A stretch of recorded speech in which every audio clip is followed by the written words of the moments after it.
जगद्गुरुं पादपद्मे त्वयोश्रित्वा प्रणमामि মুহুর্মুহু। পূজনীয় স্বামী লোকেশ্বরানন্দজি মহারাজের সম্পাদনায় রচিত শতরূপে সারদা গ্রন্থ থেকে পাঠ। পৃষ্ঠা সংখ্যা 499। জীবন জিজ্ঞাসার উত্তরে মা সারদা। ঠাকুরকে ডাকা মানে অবতারের শরণ নেওয়া। অবতারের শরণ নেওয়া মানে ঈশ্বরের শরণ নেওয়া, কারণ অবতার নররূপী ঈশ্বর। মা বলেছিলেন, ভগবত তত্ত্ব আলোচনা করতে করতে তত্ত্বজ্ঞানের উদয় হয়। উৎস শ্রী শ্রী মায়ের কথা, দ্বিতীয় ভাগ, পৃষ্ঠা 254। কাশীতে শ্রী ভগবান মাকে নারায়ণ মূর্তিতে দর্শন দিয়ে বলেছিলেন, ঈশ্বর তত্ত্ব না করলে কি তত্ত্বজ্ঞানের উদয় হয়? উৎস শ্রী শ্রী মায়ের কথা, দ্বিতীয় ভাগ, পৃষ্ঠা 129। শ্রী ভগবানের এই কথা এবং মায়ের ওই কথা দুটির অর্থ একই। অর্থটি হলো এই যে, নির্গুণ নিরাকার ব্রহ্মের জ্ঞান লাভ করতে হলে সগুণ সাকার ব্রহ্মের উপাসনা একান্ত প্রয়োজন। গীতাদি শাস্ত্রেও এই কথার সমর্থন পাওয়া যায়। গীতায় 5/29 শ্লোকের ব্যাখ্যায় টিকাকার নীলকণ্ঠের সোপাধি ব্রহ্ম ভাব প্রাপ্তি পূর্বকা এবা নিরুপাধি প্রাপ্তি ইত্যাদি উক্তি এবং যোগবাশিষ্ঠ রামায়ণে ভরদ্বাজের প্রতি বাল্মীকির সাকারং ভজ তাবত্ত্বং यावৎ সত্ত্বং প্রসীদতি নিরাকারে পরে তত্ত্বে তত স্থিতির কৃত্রিমা। নির্বাণ প্রকরণ পূর্বার্ধ, সর্গ 127, শ্লোক 35, উক্তি দ্রষ্টব্য।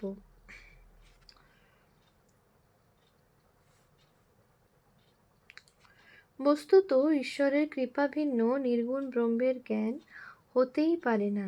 এটিও অদ্বৈত বেদান্তের একটি অকাট্য সিদ্ধান্ত। তদনুগ্রহ হেতুকেন এব চ বিজ্ঞানেন মোক্ষসিদ্ধি ভবিতুম অর্হতি। শঙ্কর ভাষ্য ব্রহ্মসূত্র 2/3/41। তাই ঈশ্বরের কৃপা লাভের জন্য ত্যাগ, তপস্যা, বিচার, জপ, ধ্যান ইত্যাদির ব্যবস্থা যুগ যুগ ধরে প্রচলিত রয়েছে। শ্রী শ্রী মাও এগুলির প্রত্যেকটি সম্বন্ধে উপদেশ দিয়ে গেছেন। ত্যাগের প্রসঙ্গে মা শ্রী রামকৃষ্ণদেবের অনুপম দৃষ্টান্তটি তুলে ধরে বলতেন, তাঁর অর্থাৎ শ্রী রামকৃষ্ণের ত্যাগই হল বিশেষত্ব। উৎস শ্রী শ্রী মায়ের কথা, দ্বিতীয় ভাগ, পৃষ্ঠা 217। তপস্যার প্রসঙ্গে বলতেন, তপস্যা দরকার। এই যোগেন এখনও কত উপবাস করে। উৎস শ্রী শ্রী মায়ের কথা, দ্বিতীয় ভাগ, পৃষ্ঠা 136। যোগিন কতবার চাতুর্মাস্য করেছে, একবার শুধু কাঁচা দুধ ও ফল খেয়েছিল। উৎস শ্রী শ্রী মায়ের কথা, প্রথম ভাগ, পৃষ্ঠা 59। বিচারের কথায় মা বলেছেন, সর্বদা বিচার করবে। যে বস্তুতে মন যাচ্ছে তা অনিত্য চিন্তা করে ভগবানে মন সমর্পণ করবে। উৎস শ্রী শ্রী মায়ের কথা, দ্বিতীয় ভাগ, পৃষ্ঠা 236। মন না মত্ত হস্তি মা, হাওয়ার সঙ্গে সঙ্গে ছোটে। তাই সৎ অসৎ বিচার করে সব দেখতে হয়, আর খুব খাটতে হয় ভগবানের জন্যে। উৎস শ্রী শ্রী মায়ের কথা, দ্বিতীয় ভাগ, পৃষ্ঠা 108 থেকে 109। জপের প্রসঙ্গে মা জপাত সিদ্ধি কথাটি বারংবার বলতেন। ধ্যান না হয় জপ করবে, জপাত সিদ্ধি। জপ করলেই সিদ্ধি লাভ করবে। উৎস শ্রী শ্রী মায়ের কথা, দ্বিতীয় ভাগ, পৃষ্ঠা 235। জপ অভ্যাস করতে করতে মানুষ সিদ্ধ হয়। জপাত সিদ্ধি, জপাত সিদ্ধি, জপাত সিদ্ধি। উৎস শ্রী শ্রী মায়ের কথা, দ্বিতীয় ভাগ, পৃষ্ঠা 171। সব সময় ঘড়ির কাঁটার মতো ইষ্টমন্ত্র জপ করবে। উৎস শ্রী শ্রী মায়ের কথা, দ্বিতীয় ভাগ, পৃষ্ঠা 199। মন না বসলেও জপ করতে ছাড়বে না। নাম করতে করতে মন আপনি স্থির হবে, বায়ুহীন স্থানে দীপশিখার মতো। উৎস শ্রী শ্রী মায়ের কথা, দ্বিতীয় ভাগ, পৃষ্ঠা 241। ধ্যান প্রসঙ্গে মা বলেছিলেন, ধ্যান হলো তো সবই হলো। উৎস শ্রী শ্রী মায়ের কথা, দ্বিতীয় ভাগ, পৃষ্ঠা 178। এটি মোক্ষম কথা। ধ্যানের শক্তিতে আমরা আমাদের নিজ শরীর হইতে বিচ্ছিন্ন হই। তখন আত্মা আপনার সেই জন্মহীন মৃত্যুহীন স্বরূপকে জানিতে পারে। উৎস বাণী ও রচনা, তৃতীয় খণ্ড, পঞ্চম সংস্করণ, 1387, পৃষ্ঠা 270। ধ্যানই সমাধিতে পর্যবসিত হয়। গভীর ধ্যানই সমাধি। নির্বিকল্প সমাধিতে ব্রহ্মকারা চিত্তবৃত্তি নির্গুণ ব্রহ্মের আবরক অজ্ঞান ধ্বংস করলে নির্গুণ ব্রহ্ম প্রকাশিত হন। নির্গুণ ব্রহ্ম সব প্রকাশ, সর্বদাই প্রকাশিত আছেন, তাই প্রকাশিত হন। এই বিষয়ে উপমা হল, মেঘাপায়ে অংশুমান ইবা। মেঘ সরে গেলে সূর্য যেমন প্রকাশিত হয়। তখনই বিদ্যাতে হৃদয় গ্রন্থি ছিদ্যান্তে সর্বসংশয়া। উৎস মুণ্ডকোপনিষদ 2/2/8। হৃদয়ের গ্রন্থি ভেদ হয়, সমস্ত সংশয় ছিন্ন হয়। সংশয় থেকেই যাবতীয় জিজ্ঞাসা। সমস্ত সংশয় দূর হলে সর্ববিধ জীবন জিজ্ঞাসারও অবসান হয়। না তে না কিঞ্চিদাপ্তব্যং জ্ঞাতব্যং ব্যবশিষ্যতে। উৎস সুরেশ্বরাচার্য পঞ্চকরণ বার্তিক, শ্লোক 55। সেই ব্যক্তির আর কিছু পাবার বা জানবার বাকি থাকে না। এসব অতি পরিচিত কথা, কিন্তু নিত্য সত্য। এই সত্যের প্রয়োগ কিভাবে বর্তমান সমস্যা সংকুল জীবনে সম্ভব, তা শ্রী শ্রী সারদা দেবী দেখিয়ে গেছেন। আমাদের মৌল জীবন জিজ্ঞাসার উত্তর তাঁর সহজ সরল ভঙ্গিতে তিনি দিয়েছেন, যা যুক্তিসিদ্ধ, কাল উপযোগী এবং বাস্তবধর্মী। তিনি তত্ত্বদর্শিনী, তাই তাঁর পক্ষে এটা সম্ভব হয়েছিল। ভারতের স্বাধীনতা সংগ্রাম, শ্রী মায়ের দৃষ্টিভঙ্গি, জীবন মুখোপাধ্যায়। শ্রী রামকৃষ্ণ লীলা সহচরী সারদা দেবী ছিলেন জ্ঞান, প্রেম, করুণা, সরলতা, অসাধারণ বাস্তব বোধ এবং উন্নত আধ্যাত্মিক চেতনা সম্পন্ন এক ঊর্ধ্ব স্তরের মানুষ। ভক্তের দৃষ্টিতে তিনি আদ্যাশক্তিরূপে প্রতিভাত। ইতিহাস সচেতন মানুষের কাছে তিনি জাতীয় জাগরণের উদ্দেশ্যে প্রতিষ্ঠিত নবভারতের আনন্দমঠ রামকৃষ্ণ মিশনের সংঘ জননী। শ্রী শ্রী মা জন্মেছিলেন এবং জীবন ধারণ করেছিলেন এমন একটি যুগে, যে যুগ ভারত ইতিহাসে নানা কারণে স্মরণীয়। ভারত ইতিহাসের এই অধ্যায়ে দেখা গেছে সিপাহী বিদ্রোহ, যুগন্ধর, রামকৃষ্ণ বিবেকানন্দের আবির্ভাব, জাতীয় কংগ্রেসের প্রতিষ্ঠা, অভূতপূর্ব জনজাগরণ, নারী সমাজের বন্ধন মুক্তি এবং ভারতীয় জাতীয়তাবাদের উন্মেষ ও বিকাশ। বিংশ শতাব্দীর সূচনায় ব্রিটিশ অক্টোপাসের স্বৈরাচারী বন্ধন থেকে মুক্তির অত্যগ্র আকাঙ্ক্ষায় উদ্বেলিত হয়ে উঠেছিল সারা দেশ। বাংলার মাটিতে জন্ম নিয়েছিল ইতিহাস খ্যাত স্বদেশী আন্দোলন ও বিপ্লববাদী কার্যকলাপ। পরবর্তীকালে দেখা গিয়েছিল ব্যাপকতর নেতৃত্ব ও পরিকল্পনা নিয়ে গান্ধীজির আবির্ভাব। শ্রী শ্রী মায়ের তিরোধানের অব্যবহিত পরেই ভারত ইতিহাসে শুরু হয়েছিল অহিংস অসহযোগ আন্দোলন।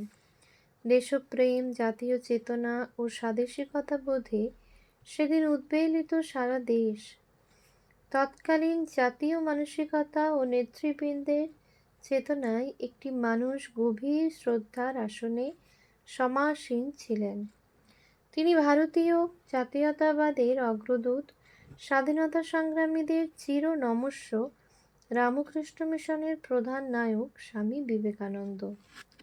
তার জীবন, কর্ম ও আদর্শের পশ্চাতে ছিল শ্রী রামকৃষ্ণ ছাড়াও আর একটি মানুষের অনুপ্রেরণা ও অকুণ্ঠ আশীর্বাদ।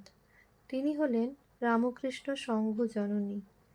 সাধারণ শিক্ষা দীক্ষাহীনা দরিদ্র ব্রাহ্মণ পুরোহিত পত্নী এক গ্রাম্য মহিলা শ্রী শ্রী সারদা দেবী। প্রবুদ্ধ Bharat, volume LV11, 1952, page 507. Great Women of India, edited by Swami Madhavananda and Ramesh Chandra Majumdar, Advaita Ashrama, Mayavati, 2nd edition, 1982, page 525.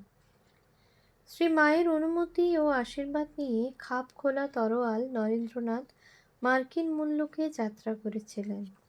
বস্তুত ভারতের সংগ্রামী জাতীয়তাবাদের সূচনা হয়েছিল 1893 খ্রিস্টাব্দের 11 সেপ্টেম্বর চিকাগো শহরের বুকে, যেদিন আমেরিকার বিদগ্ধ মানুষের সশ্রদ্ধ দৃষ্টিকে ভারতবর্ষের উপর স্থাপন করেছিলেন তরুণ সন্ন্যাসী স্বামী বিবেকানন্দ।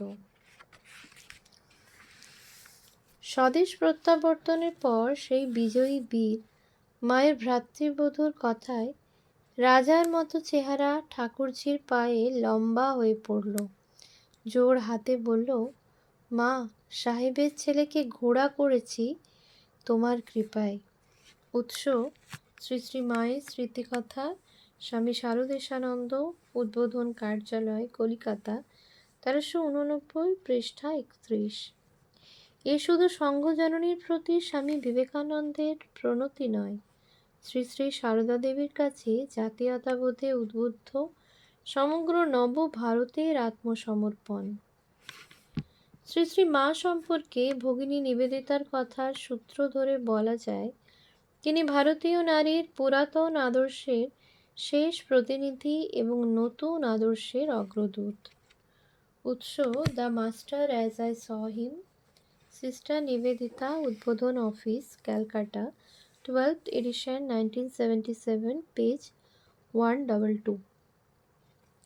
বস্তুত শ্রী শ্রী মায়ের চরিত্রে প্রাচীন ভারতীয় জীবনাদর্শ ও আধুনিক ভারতীয় জাতীয়তাবাদের প্রতিটি বৈশিষ্ট্যের একটি অপূর্ব সমন্বয় ও সুষম সামঞ্জস্য পরিলক্ষিত হয়। রক্ষণশীল গ্রাম্য পরিবেশে মানুষ হয়েও প্রাত্যহিক জীবনচর্চার ক্ষেত্রে তিনি এক বৈপ্লবিক চিন্তাধারার পরিচয় রেখে গেছেন, যা বহু ক্ষেত্রে প্রত্যক্ষ বা পরোক্ষভাবে ভারতীয় জাতীয়তাবাদী চেতনাকেই শক্তিশালী করেছে। দেশপ্রেম ও স্বাধীনতার স্পৃহা ছিল শ্রী শ্রী মায়ের চরিত্রের অন্যতম প্রধান বৈশিষ্ট্য। জয়রামবাটির মাটি তাঁর কাছে চির পবিত্র।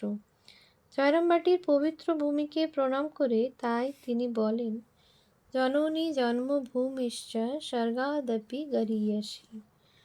উৎস: শ্রী শ্রী মায়ের কথা, দ্বিতীয় ভাগ, উদ্বোধন কার্যালয়, কলিকাতা, 8ম সংস্করণ, 1385, পৃষ্ঠা 368। মাতৃ সান্নিধ্যে স্বামী ঈশানানন্দ, উদ্বোধন কার্যালয়, কলিকাতা, 3য় সংস্করণ, 1389, পৃষ্ঠা 185। দেশবাসীর দুঃখ, দারিদ্র্য, দুর্দশা, বন্যা, মহামারী, দুর্ভিক্ষে তিনি মর্মাহত হন। কখনো বা হৃদয় বিদারক ও মর্মভেদী ক্রন্দনে ফেটে পড়ে হতশ্রী দেশবাসীর দুঃখ নিবারণের জন্য ঠাকুরের কাছে আকুল প্রার্থনা জানান। ওম শান্তি শান্তি শান্তি। হরিঃ ওম তৎসৎ। শ্রীরামকৃষ্ণার্পণমস্তু।